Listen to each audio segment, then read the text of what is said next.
Hello everyone, this is Tarot Jean on the scene coming in with my second video for July of 2026. And guys, it's a big one.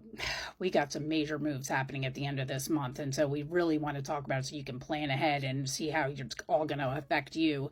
I will post something about on Facebook, for the one transit that's happening, which is the North Node moving into Aquarius. And this is pretty major because this is a shift in everybody's life path and directions that they're going to want to go in. So with Mercury going direct on the 23rd, we do have Saturn that's going to retrograde. But Saturn retrograding is actually not that bad of a thing because it really just wants us to take a look at our long-term commitments, responsibilities. Are we building stable foundations for the future? So where do you want to, put continued effort? Are you wasting your time? Are there plans or dreams that you have that maybe no longer align with who you are? So I would say, with the North Node also shifting into Aquarius, and for the North Node, that's the path that you're going in. So you really want to look at themes that are Aquarius, kind of, community, innovation, collaboration, the collective evolution. So this focus it expands beyond personal success and toward the role of that each one of us plays within society, like how do you put the me in we? What is it that you offer that you can share with the world? What sort of collaboration or groups that can you join in with that you guys can all help each other? So I think this is definitely about pushing to find new tribes. Saturn retrograde, like I said, it wants you just to take a step back and really look at where you're spending your energy, and are you spending it wisely?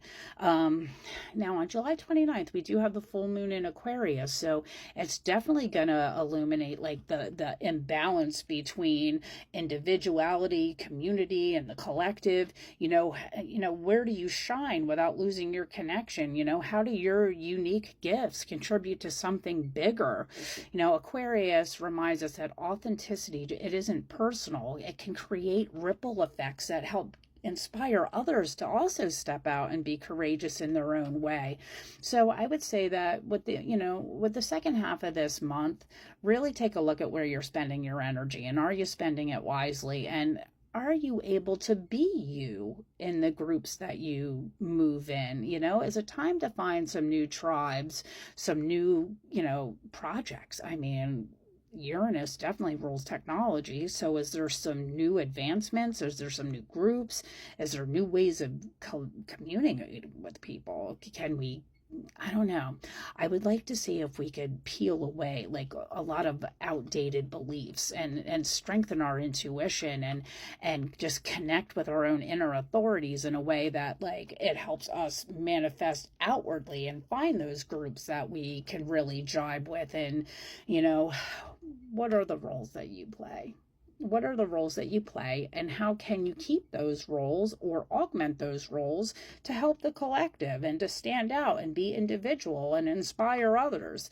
So the end of this month is pretty huge. You said Saturn retrograding and the North Node entering Aquarius. People's lives are going to change. Life paths are going to change. The directions that you thought you were going to go in can change. And got Jupiter and Leo saying, take a gamble on yourself.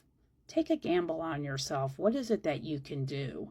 Now, realize I would say with Jupiter and Leo, do not overestimate your own abilities. Make sure that you're double checking everything. And with Saturn retrograding saying, hey, check your foundations.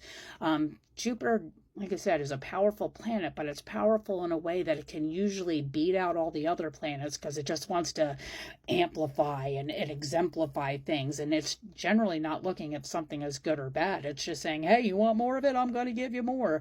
So with Jupiter and Leo, make sure that you're being authentic to yourself, that you are thinking and feeling and acting from the heart. Does it feel heart-centered?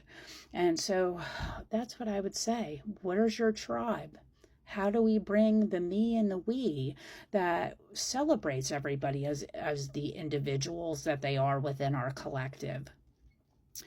I am definitely interested to see that. And if you would like me to take a look at your chart, as always, you can hop over to my lunapaths.com. I do half an hour tarot card readings, I do hour astrology readings, and we can mix them up.